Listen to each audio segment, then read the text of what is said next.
What's up, everybody? Welcome back here to the Qwikstreet Sims, and we are playing Forza Horizon 5 this week. Amazing game. Forza's been one of my favorites ever since I moved over to the Xbox ecosystem. I am on my PC right now, and we are playing this with the Thrustmaster T150. This wheel has actually been attached to this desk for like the last 13 months. I've not moved it because it's lots of racing games going on this past year. And now we are diving into this simcade of Forza Horizon 5. And in this video, we are going to go over some of the steering wheel settings that I personally have in place, because the default settings, anyone using the wheel knows the default settings sucks. No matter what racing game you're playing, you always got to fine tune it a little bit. And especially in a game like this, which is more based for console and controller people, there was not a lot of tweaking to the default profile, because there's tons of wheels. I mean, there's about 10 different wheelbases just for Thrustmaster alone, and you can go all the way up to some high-end stuff. So we're going to go into the settings and we're going to check out what I have in.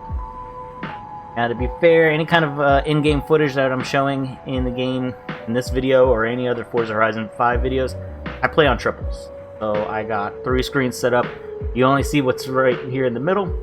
Eventually, SimRig will be built, some cheap budget Frankenstein-looking rig I'm going to put together. I'm going to try to get like one of my old GoPros and set it up here so you can actually see full screens and the wheels, which I'm hopefully getting new wheels soon. Alright, so what we're going to do is you're going to go into controls. Yes. Or wait, no, I'm sorry. Advanced controls. And make sure we are using our wheel, because if we go into advanced controls with either the gamepad, which I've not yet used on Forza Horizon 5, or if you're using your mouse and keyboard, it's going to show the settings for whatever device you're clicking on. So, set it up here, and yep, this is the right one. So this is where I changed a lot of my settings here for the steering wheel, and right off the bat I had to change something. I can't remember at the beginning of the game if you're able to get in there and set it up before you do the whole dropping out of the planes, but I did not. And when I dropped out of the planes, there was no tension at all in the steering wheel. It just was spinning around like it was on one of those old ship steering wheels. So what I came in first to change, and we'll scroll all the way down, but it's the force feedback scale. Yeah, I modified the force feedback scale right off the bat before I start playing with anything. We're going to scroll up here to the top. Before you go add these settings in verbatim from what I do, this is my personal preference. And I'm still tweaking. There's a few things that I go back and forth on. I haven't really decided what I like the best. And just like if you're used to sim racing games and tuning your car, don't go all in and change like 5 different things all at the same time, because something's wrong, you don't know where to back out of. So this is the same as tuning your car. You go a little step here and there, judge it, see what you like, and then tweak it again. Alright, so we're going to go down. All this stuff is the same. As you can see, like we'll look at steering linearity. You see there's a gray triangle there. That's the default that it was set at. So that one I bumped up a little bit here. So the lower values is a little bit more accuracy towards the center, but I like to have a little bit more. I mean, it's not that far off from the default spot. But the higher you go, the more accuracy you're going to get when you're at your full lock, when you're turning your wheel all the way around. That one I only bumped up a little bit. Let me also pull up my notepad here, see what else we changed. If you are resting your foot on the brake or your clutch, you can play around with the dead zones here. Really not much that I've modified, especially with the acceleration. Actually, pump this up. So what happens, what I'm doing here on the inside part of the acceleration, let me just bump this up a little bit. This way, when I get out of a corner, and then a lot of times I'll mash down on the accelerator, the throttle, the car is going to spin out because doesn't have enough grip. So if I increase my dead zone, let's try. I'm gonna go to. Let's see what 5 is like. So 5, I can push down on the pedal a little bit as soon as I get out of the corner, because I get a little anxious on it. This way, that dead zone is gonna help me not spin out as much. We're hoping. We're only gonna bump this up a little bit. Let's drop that down. Okay, let's do 3%. Alright, then you have your other dead zone. So if you, like I said, if you rest your foot on the brake and you notice you're putting too much pressure on it, you can add a dead zone for the inside part of that. I'm not really too worried about that. Vibration scale, I kept that at the default.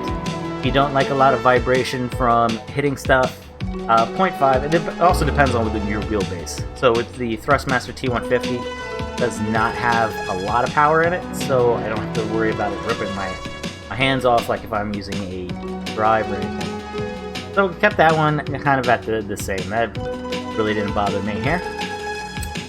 The force feedback scale, so this is kind of a dynamic force feedback. Strength on your wheel, the larger it aligns the torque, and you'll sense it through the wheel. So I did bump that up because that also gives it a little bit more tension, and so I wanted to add that. Otherwise, it's too easy to go back and forth.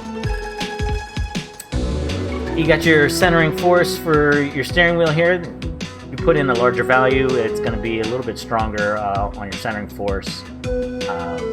I just raised this up because when I had it kind of with everything in the middle, the car was way too squirrely. So I've seen a lot of people have this up to 2. I didn't notice too much of a difference, so I'm keeping it down here at the 1.8. The same with the wheel damper scale. I moved that originally 1.5. I have that up. This is just the resistance to the movement of your steering wheel.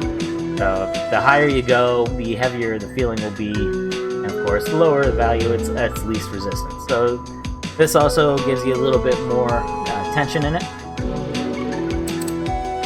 What do we do here? Wheel damper mechanical trail scale. We also bumped this one up originally at 1.0. So this one is just for your it's for your traction. So it's aligning the torque, which balances your mechanical contribution to the force feedback on your steering wheel. So I just bumped that one up. I've noticed a lot of people do bump this one up. Unless you really want to give yourself a good workout, I wouldn't go all the way up to 2.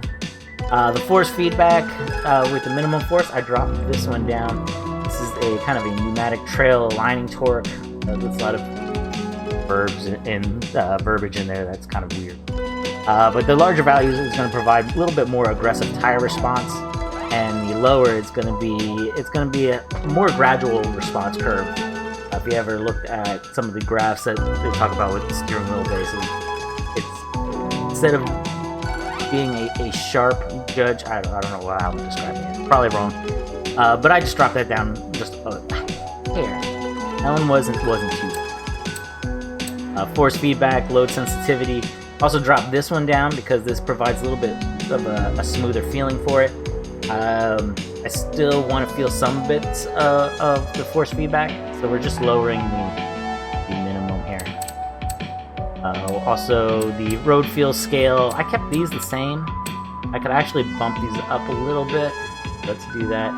So the higher frequency, it's just going to give you a little bit more feel, like every little bump you go off. So there's 2 different ones. You got your road, which is of course when you're on the road, and when you're driving around off-road, you got a different one. So I'm going to bump both of these up just a bit. Basically, it's just multiplying the effect. I don't know how much the T150 will sense it. Steering sensitivity, this one also I kept as default. Doesn't give a description on there, so really not sure what that does. And then, yeah, this is pretty much it. I don't do anything in the Thrustmaster app on the desktop to adjust everything. Everything's set at the default, which is 900 degrees rotation. For the T150, there's not many options in there. So this is kind of what I've come up with over the last 2 days, and it seems to work pretty good. So I'm gonna save those small little changes that I made here, and yeah, hopefully when I get another, probably going to be a Thrustmaster wheelbase. I'm not decided if I want the new T248 just to go the more of a budget route. But I am waiting for what they have in direct drive coming out, because they have a couple attachable wheels that I would like to get into. Not really debating on the Fanatec stuff. I would like to. It's just coming up with the scratch to get that done. But yeah, let me know down in the comments if you guys have tried the settings that I have here, if it works for your Thrustmaster. I'm sure it works for the Logitechs and probably more of your lower end wheels. When you get into the higher end stuff, that stuff might want to tweak it a little bit more. But like I said, this is a good base for you to start off with, and then you just kind of fine tune it to your own personal preference. Alright, well that's it for this video. I'm getting back into Forza Horizon 5 because I gotta make sure my kid doesn't pass me, which he eventually will in this game. But I gotta put up some sort of fight here. So until next time, peace out. Have a great day. Like, subscribe, yada yada yada. And until next time, I already said peace out, so take care.